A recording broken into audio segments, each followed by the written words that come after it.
All right. So today I'd like to talk about my experience living in the East Mountains of New Mexico, outside of Albuquerque.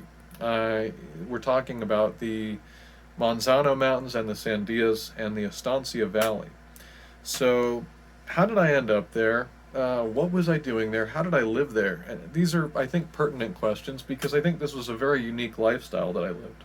I don't think the majority of people, at least in the developed world, have any kind of experience with this.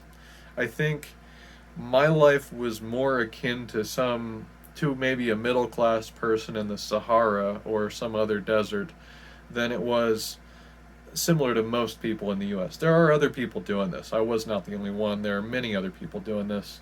But it's a very quiet and pretty well hidden minority. It's not the mainstream of American society living out in the desert, off the grid, hauling their water in, um, having solar power, living on little postage stamps of land. And that's what I did. I lived actually, in Albuquerque in multiple places, in Edgewood in multiple places, and in Moriarty or near Moriarty. And so, how did I end up out there? How did I discover this place? So I remember working in Albuquerque for a while, and I really wanted to find a piece of land outside of Albuquerque that I could go and I could just relax and maybe move out there, live off grid, but have it be close enough that I could still commute to work and maybe work remotely most of the time. And I had already lived on the mesa, so I had kind of a taste and I had experience of what it was like and how to go about living off grid, in the middle of nowhere. But I I did, wasn't really sure how to do it closer to Albuquerque where all the good jobs were at the time. And so to start off, I was living really far away. I was living like hour and a half away, living with my girlfriend and her parents. Broke up with the girlfriend. Whole thing fell out, and right at that same moment, I was starting a company with a friend at the time, and I ended up scooting down to Albuquerque, living with him in his apartment. He didn't want to do a whole lot of work there. I realized he didn't want to do a lot of work. When I brought it up with our other business partner, things blew up. About a week before that happened, I had started looking at land because I couldn't stand being in the apartment and I didn't want to pay rent for an apartment in an area I couldn't stand anyways. So I don't mind Albuquerque. It's just for me, I really have a hard time with noise, and it just is too loud there. At nights, especially, it's hard to sleep. It's hard to focus, and so for me, I just need quiet and I need space. Doesn't have to be super nice. Doesn't have to be the most perfect place in the world. I just need space and quiet. And I don't mind, birds and all that, but the sound of the city is just it's intense, and especially I like subwoofers, man. But the sound of other people's subwoofers driving by, it's difficult to cope with when it's like one after the other, after the other, after the other. Things like that. It's not so much that I'm judging anybody else for the way they're living, although at times I might have said stuff that would imply that. But at this point in my life, looking back on that, it was always about just getting out of the noise, having quiet to myself. So, anyway, I started looking at pieces of land in an area called Estancia Ranchettes. Now, there's a few landmarks out there. It's off of exit 203, going east on I 40. There's the Longhorn Ranch, which has been demolished. It was demolished in the mid 90s, probably, based on the information I was able to dig up. And there's the Club 203, which is a strip club out there. It was a strip club out there. It's been closed for several years. I don't know exactly when it closed. I think it was right on the edge when I moved out there. It was sort of operational still, and it sort of went out of existence around that time. There were people still living in that area, but it was pretty dead. There's a motel out there. It looks like from the satellite that the roof caved in at some point in the motel. Um, anyway, There's a Vice documentary. The only real like good footage of that area, you can find pictures, but the only good footage you can find of that spot, which is the only real landmark out there besides the landfill, is there's a Vice documentary. Some ladies went and they were strippers for like a week out there. Couldn't hack it, although it was drama for a documentary too. But I believe they couldn't hack it. It could be harsh out there, and living out there was totally peaceful though. Whatever people's impressions are from that documentary, that was a very peaceful place to live, but very harsh, very rugged. The wind would blow consistently, always 20-mile-per-hour wind at all times. That was like, you didn't have a time. I would say your longest spell without a 20-mile-per-hour, 25-mile-per-hour wind was probably 10 minutes. Most of the time you had a strong wind. And it would gust, up 60, 80, 100 mile an hour plus winds. It was hurricane force winds at times.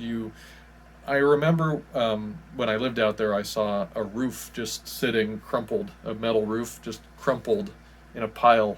It had clearly been torn off of a building and blown around and landed there. So that was the kind of stuff you saw out there. I wouldn't be surprised if, and I saw in places windows that appeared to be busted out by the wind, things of that nature. So it's very intense there in that sense. But I really liked it. When I went out there to look at land about a week before the whole situation with that company and that friend at the time blew up on me, and I'll explain that in a moment, but basically I had started looking at this piece of land about a week before, and I really liked it. It was dirt cheap. I put $63 down on it, I think, and plus $125 one-time fee, and I think the interest rate when I calculated was like 16%, but I paid it off really fast. I paid it off in like 6 months.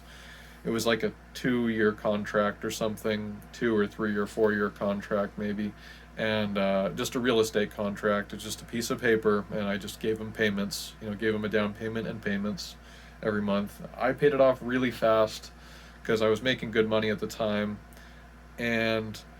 but about a week before I had started looking at this piece of land, I went down there with my new girlfriend. We looked at the piece of land, really liked it, very barren, very desolate, very peaceful. And we drove out there in a little overheating Subaru. And I went ahead and put the down payment. About 3 days after the down payment happened, I remember this guy, my friend, had been cleaning his gun a lot and obsessively. And he was racking his gun outside my door every night, all night. And when I finally brought up to our other person that we started the business with, the person with the money, that, hey, he's not doing anything all day.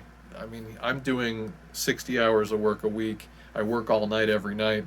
He doesn't do anything. I see him. He just goes and drives around all day. He screws around. He's taking you for a ride, man. He's not doing nothing. In retrospect, that individual tended to have that vulnerability where if someone was like his close friend, he would kind of let them take advantage of him in that way. But he didn't stand for it. When I explained everything, when I said exactly what was happening, he fired him and had me lock his accounts out. But see, that put me in a bad spot because that day I had to get out like quick. I remember I said, crap, you're doing all this I got to go back home because I lived with him in his apartment. I was sharing an apartment with him. So I had to get out quick. I had to run up the stairs, grab all my stuff, grab my animals, stuff them in the car. And by the time that I got through that, he was getting home and I left. And I came back with my family. They came down to help me. My stepdad basically acted like a bodyguard. And it scared him, and he acts like a big tough guy, and it scared him because this guy's waving his gun around at us. But we got my bed out of there, we got all my stuff out of there, and we took off up the highway, went to my mom's place, My mom had a camper that I had been living in for years, so we zoomed up there. Put all the camper was full of mouse turds. Went with the new girlfriend. Uh, Cleaned the camper. She was like complaining about it. She's like, I'm not gonna sleep in there, I'm like, look, I've dealt with this before. Let me just clean the crap out of this thing, and I'll sanitize it, and it'll be nice. You won't even know it had was full of mouse turds, because it happens out there. You leave a building, leave a structure for a while, it'll get full of mouse poop, and you just got to clean it up. We didn't. They don't tend to spread the hantavirus, those particular mice, and I never got sick off of it personally. It could be, my anecdotal evidence. I never got sick. They weren't kangaroo mice. I think that's what they're called. But anyway, so we zoomed up there, cleaned the thing out, put all my stuff in it, put my solar panel inside of it, and a couple days later, took off down the highway back to Estancia Ranchettes outside Moriarty. And in Moriarty, there's not a lot of water, not a lot of stuff for conveniences, but it's also very mellow. Like, I just took the camper out there, posted it up. You're allowed actually to camp for a certain amount of time there.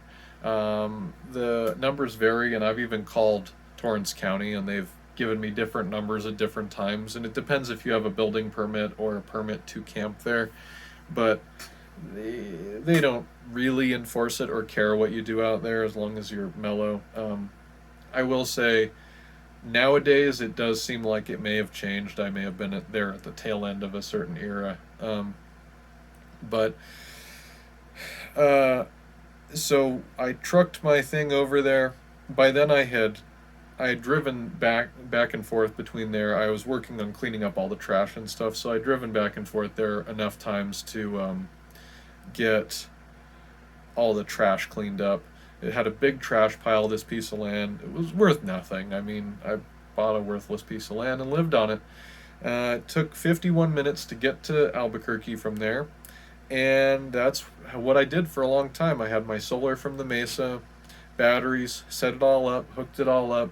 I had some barrels that I used to store water, and I lived like that. I pumped from the barrels with the solar into the camper, so all the fixtures worked. So you could take a regular shower in there. It's pretty nice. Had had the hot water heater for the camper. It was basically permanent boondocking with solar and water catchment, or water that I could haul to. And I had a neighbor who freaked out when I came there to look at the land, and she thought I was her ex-husband, and whole crazy story. That lady was, she was my next door neighbor, and she was the craziest kind of next door neighbor you could possibly have in anywhere.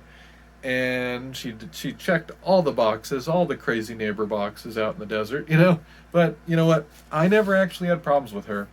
She did come to my place when I wasn't there many times, but I don't, because of the way I had it faced. So I faced away from her. My front door was facing away from her, which meant that I would park on a side where she couldn't see my thing. So she'd actually have to drive around to see it. And so she did that. One thing I really didn't like was she would drive across the desert to come to me.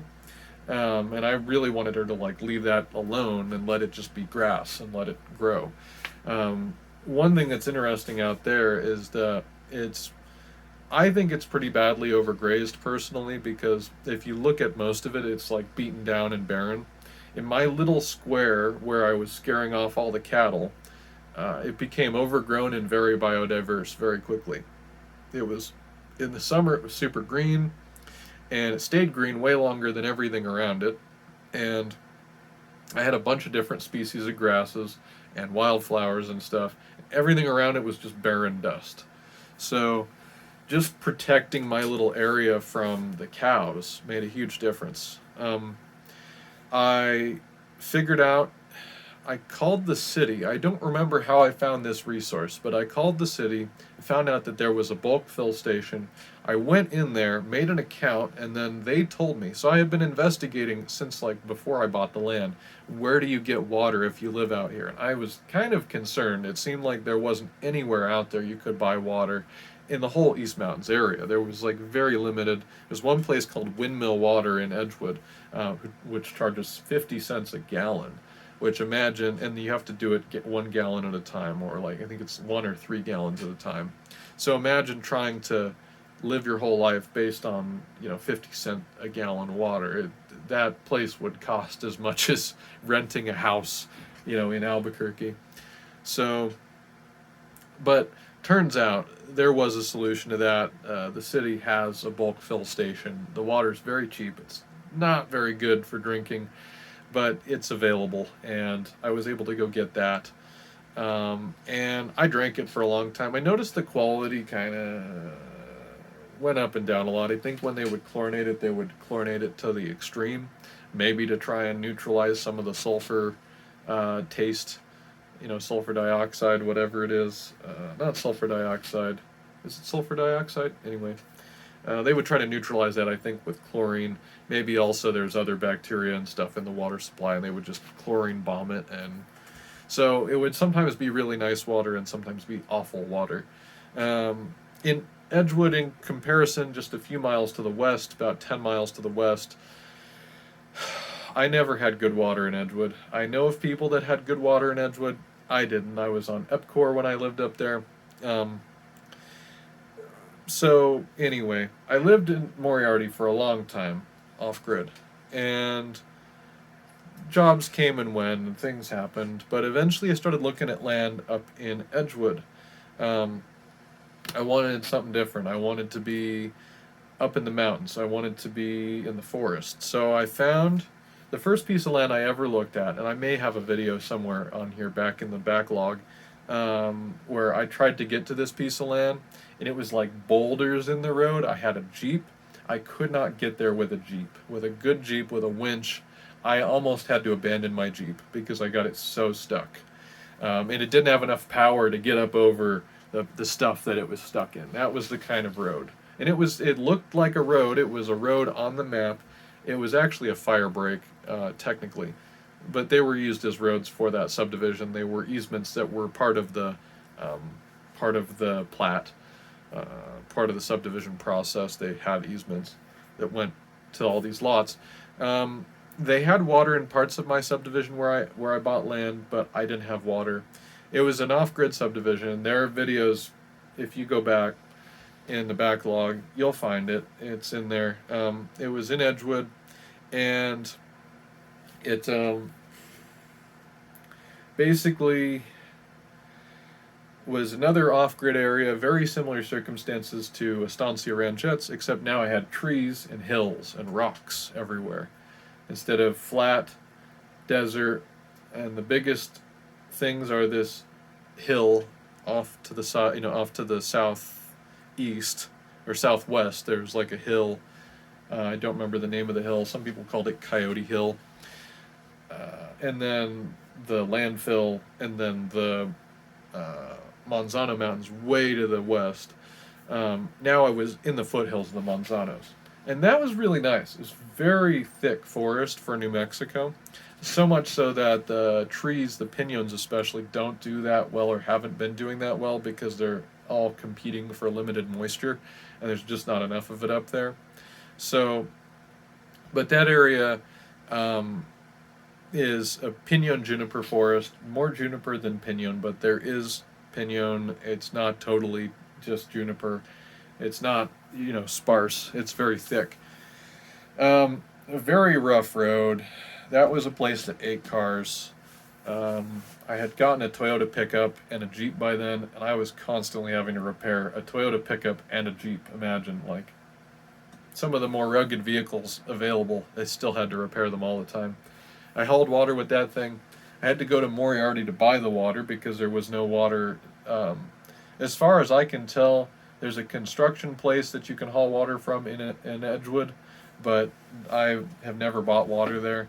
and the only place I could find water that made sense was in Moriarty, or paid 50 cents a gallon at Windmill. So I bought water in Moriarty and squatted Toyota, hauled it up the hill to Edgewood, and went up into the mountains with it. And, um, you know, different. By then, I was with Caitlin. And in between, I went out of Moriarty during the winter and I moved into an apartment. This was when COVID was hitting. I ended up with COVID. Around that time, I went ahead and rented an apartment. And this was, around the time I got together with Caitlin. We got COVID together. That was fun. But shortly thereafter, I got sick of being in that apartment. I just could not keep myself in the city. So I went back out to Moriarty, introduced her to Moriarty. She loved it, couldn't get enough of it. That's like her favorite place in the world, man, or one of them. And we went. I eventually found a better spot in Edgewood, in that subdivision, bought it, all that. We cleared some driveways because it was actually connected to two different roads, and made it a usable area. And we borrowed a bigger camper. We sold the other one, borrowed a bigger one, moved that over there, lived in that. It was really, really nice. The camper was falling apart, though. That was the biggest problem we had, honestly. If we had just stuck it out and put that camper in Moriarty, we would have done better. Or if we had set up better in Edgewood before moving it up there, or if we had just decided to build a small cabin in Edgewood, we would have done better. Anyway, yeah, lived up in the trees with solar and hauled water again, and loved it and did really well. There's a lot of my videos from that era of time where I lived up there. It was really beautiful. And I eventually, the next winter was really tough. Even though I had already started paying for, this was again a real estate contract, even though I had started paying for this piece of land, I could not make it through the winter there. We had problems with our water freezing. It was just too cold, and we didn't have enough electricity. Our generator was giving us problems. And I ended up having enough money to start, basically put a down payment on a house in that area. So I did. A proper house with electricity, water, really killer internet, the whole bit. And I went and lived there with Caitlin. We moved in there. Lived there for a while. That thing, I was drowning with the payment on that thing, and I couldn't stand the job I was working, so quit my job, rented out that house, and sat on my land for about a month. By then I had removed the camper. Part of the deal with buying the house was you have to give us our camper back. So basically as soon as I was like ready to put a down payment on it, they said, come on, like, you have a house now, give us our camper back. So I gave them their camper back. So I didn't have a camper up there anymore. So I put a wall tent up there, a bell tent. There's video from this too, from when I lived in the bell tent up there. Had my solar, had a little outdoor kitchen, very, very simplistic. I mean, we're talking a tarp draped over some pallets with a camp stove and some milk crates full of dishes. Very basic, but it was pretty nice. Very comfy. Sat there, played guitar at night, and had just a good time, honestly. It was a very rugged place. Really enjoyed living there. But that chapter of my life, life pushes you on, and now I'm here. So that's kind of an overview, broad strokes, of all the things in the East Mountains. I think I could talk for probably days about this topic. I think I have to stop soon on this video. At some point I want to talk about the groundwater and the whole water situation out there, because I've studied it extensively and it is interesting. So maybe I'll talk about that in a future video, especially if somebody is interested in that, because it's a unique place. It's crazy that people are even able to live out there. The water supply is very limited in some areas. Some areas there's enough, but some areas it's very limited. And When you go into Walmart, there's ads about talking about the aquifer levels. I mean, it's that kind of it's that kind of situation. It's not something where people don't think about it. It's People are aware of it out there. It's not all bad everywhere, but it's definitely different. And again, in Moriarty, big thing I guess about the character of the places.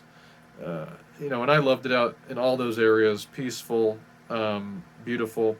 Didn't really align with my social people, my social sphere or politics or anything, but I just didn't care. I just enjoyed living there despite that.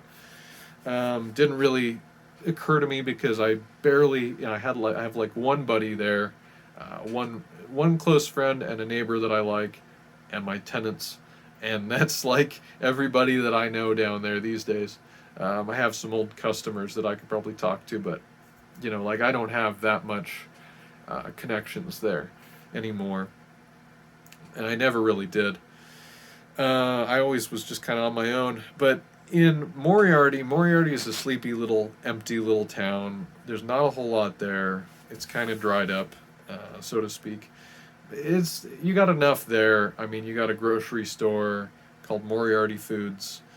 We called it Liminal Foods when we lived there because it was kind of empty, and it's weird because it's almost like haunted or something because you go in there and it has like the sounds and feeling that there are people around you shopping for groceries, but nobody's shopping around you for groceries. There's like one or two other people at any given time in the whole store.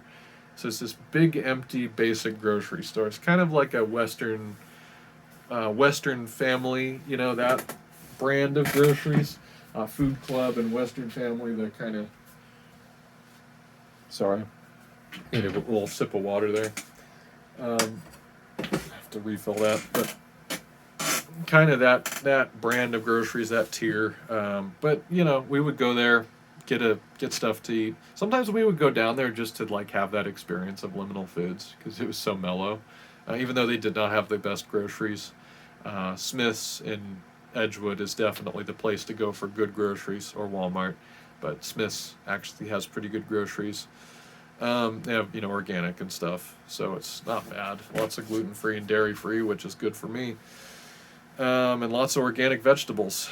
So, but anyway, Moriarty tends to be kind of a dead, smaller, quiet, sleepy little town. There's a lot more places to buy water in Moriarty, which tends to become important if you live there. We would buy our water either from one of the water stands on Route 66, or from the laundromat. There's a laundromat in Moriarty. We would go there and buy our water for a quarter for a gallon. Honestly, that's the best deal I ever found out there, and the water tasted the best out of any of the water you could get. So we'd fill up jugs of water. No matter where we lived, we never drank out of our local water. If we had water there, I would always just go buy it because it just tasted so rough coming out of the tap. And you couldn't really filter it good enough to drink it. I mean, I tried. I would filter the water we hauled sometimes, but it wasn't that great. It's maybe marginally drinkable, but it's just like salty almost, or briny. It's a strange thing with the water there. But that's where you buy your water. Moriarty, kind of a dead town, very mellow, not a whole lot going on. One or two other cars, feels very slow and chill. Lots of desert around it, flat, windy. A little farther from Albuquerque. Going west towards Albuquerque, you go up the hill into Edgewood. You can take Route 66 or I-40, and there's other roads too that go up there. My favorite, there's a back road called Martinez. That's a super mellow road, and it's kind of rough though. You got to have a four-wheel drive to take that road. A lot of the time, it can be kind of dangerous to take it without a four-wheel drive, and it's one of these roads, so it rises and falls really fast, and actually if you go fast enough you catch air on the humps. It's that kind of level of intense bumps or up and down. Anyway, so you go up to Edgewood from Moriarty. Edgewood is slightly more developed. Thing about Edgewood and Moriarty both, mostly trailers. There are site-built homes in both towns.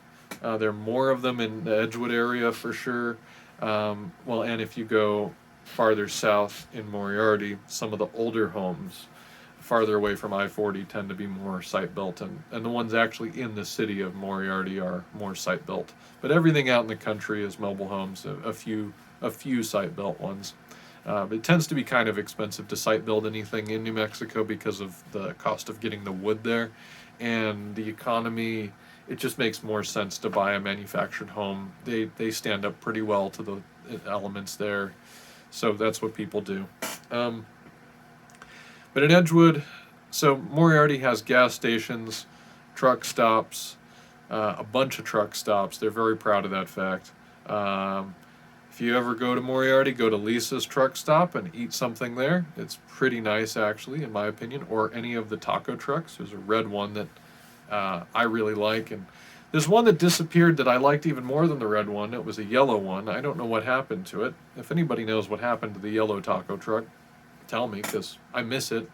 I would, if I could find the people that ran that thing, I would pay them for some carne asada fries, because it was so good.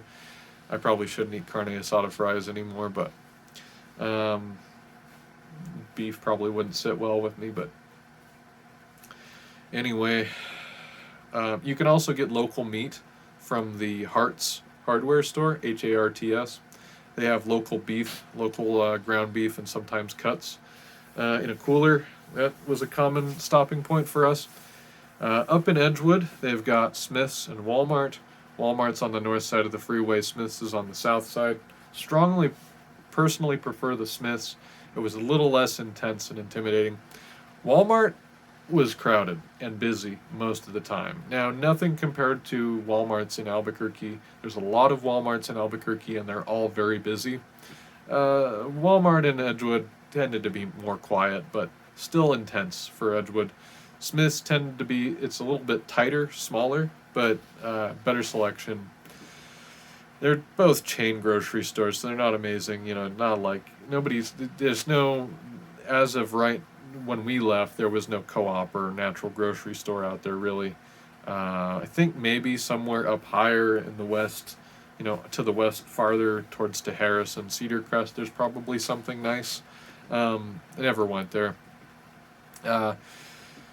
Moriarty has a little bit of a better water supply. Edgewood has just geological bad luck of the draw, but tends to be wealthier because it's closer to Albuquerque, and it's transitions from grassland in Moriarty with a lot of planted trees and a grid pattern of streets to hills and valleys and stuff like that in Edgewood with a lot of pinon and juniper native, and not as much good water, but a lot more developed. You tend to have a water supply hooked up to your house. Even in our off-grid area, we were like 500 feet away from a water main. We just didn't have, it was hard to get it up to us. It could still be done, but there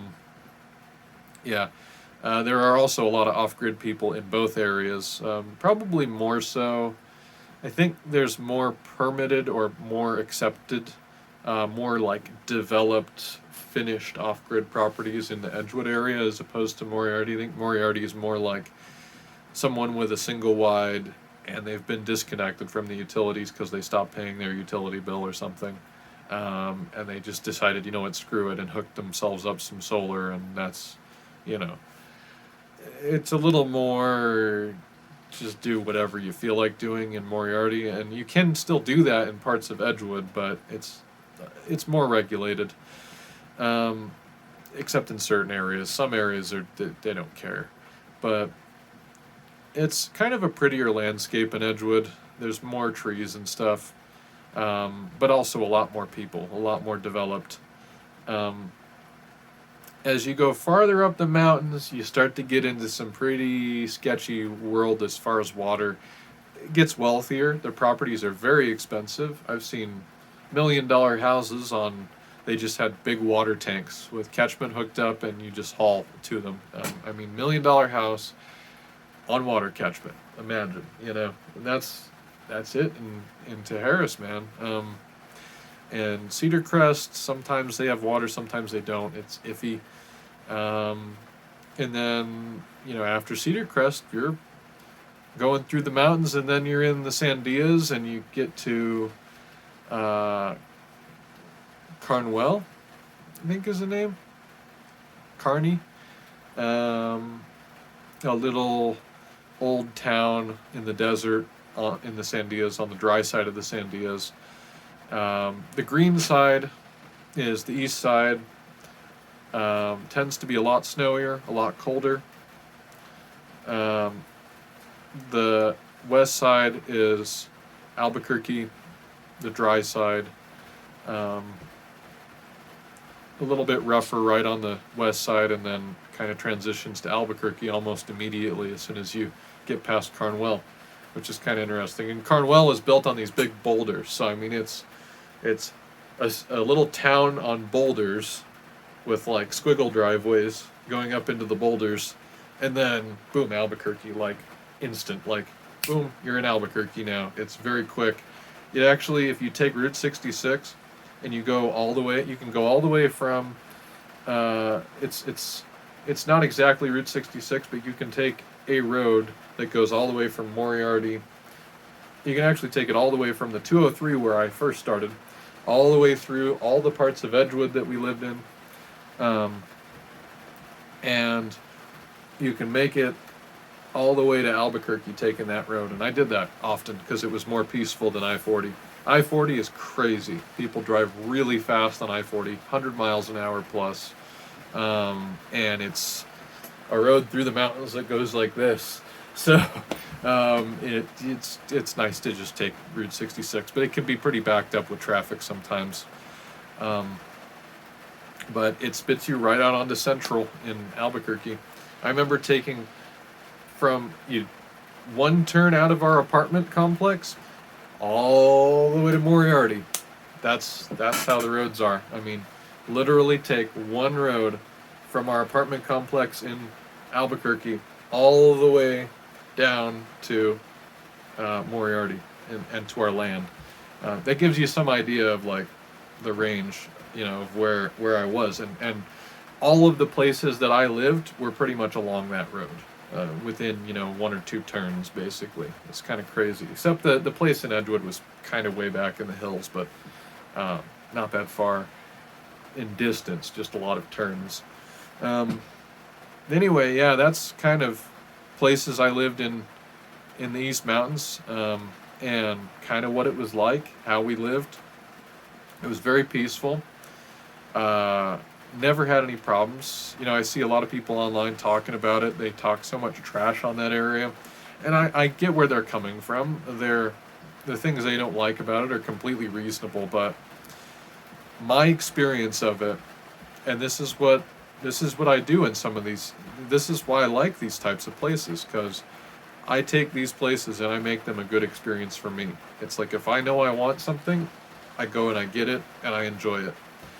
And that's how it was. It was a stressful life when we lived in the house and we couldn't really make the mortgage payment. That was kind of a mistake. I didn't really like Albuquerque, but the places where I lived off-grid, loved them. And all I needed was just to get a little bit better set up, and I might have stayed. In a way, I'm glad I didn't. I think there's more opportunity where I am now, but I think for the price, to have that kind of privacy and the amount of space that you got, and the amount of chance that you have to do anything you want, was really cool and a unique opportunity, and I'd do it again. It was great. I'll probably miss it for a long. I think I'm going to go visit soon, but I'll probably miss it. Even if I end up very far away, I'm still going to miss it out there. And might keep one of my pieces of land just to know that I can always go back, because it's like that. It left an impression on me. And I grew up in New Mexico in Taos and Espanola and Santa Fe and Los Alamos and the Jemez and all that. that's what I knew of New Mexico before that, and I still loved it out there, honestly. So, to each their own, right? Each person has their own definition of what's nice. And that's kind of my point here. Is I really loved that life. I enjoyed it. I was very happy. It was some of the best places I ever lived, in my opinion. And peaceful. No problems with crime whatsoever. Nobody ever bothered me, except my crazy neighbors sometimes. But they didn't, bother me. Sometimes they'd show up and I'd be like, oh my goodness, I can't believe I live close to this person. But anyway, yeah. Just, I guess, a positive note from somebody who lived in the East Mountains about the East Mountains. It's not all bad, It's not amazing, but it's not bad either. Anyway, I think I need to end this video. My throat's starting to hurt, getting dry, getting tired, getting sleepy. If anybody wants to hear me talk about a specific topic related to the East Mountains, maybe a shorter video or just a more focused video that's not just a general, this was the whole timeline, I'm open to it. I